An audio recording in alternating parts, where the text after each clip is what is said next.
नाज़र मीरपुर साकरो खां M news आयो आसां शेयर करें दिलशाद सिकंदर मंगलहार की खबर मूजिब एरिगेशन मुलाजमन के ज़मींदारनि पारां मोतमार धमकियों जंहिं ख़िलाफ़ मुलाजम प्रेस क्लब मीरपुर साकरो पहुंची प्रेस कॉन्फ्रेंस कई है।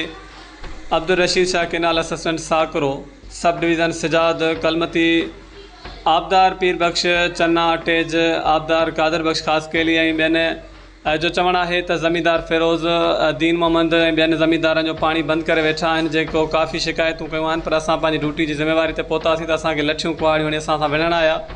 असां ज़ख़्मी थियासीं, लेटर जारी करे असां थाने ते एनसी कटराई जंहिंखां पोइ इन्हनि पानी त न खोलियो पर असांखे सख़्त नतीजा भोगण जो धमकियूं ॾिनियूं आहिनि।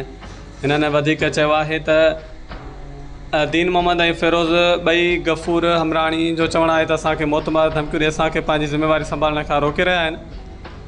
हिननि वधीक चयो सुभाणे कुझु बि थियो त हुनजा ज़िम्मेवार ही टई हूंदा। असांजी कॉन्फ्रेंस रिकॉर्ड ते रखी वञे जीअं वक़्तु सर कमु अचे।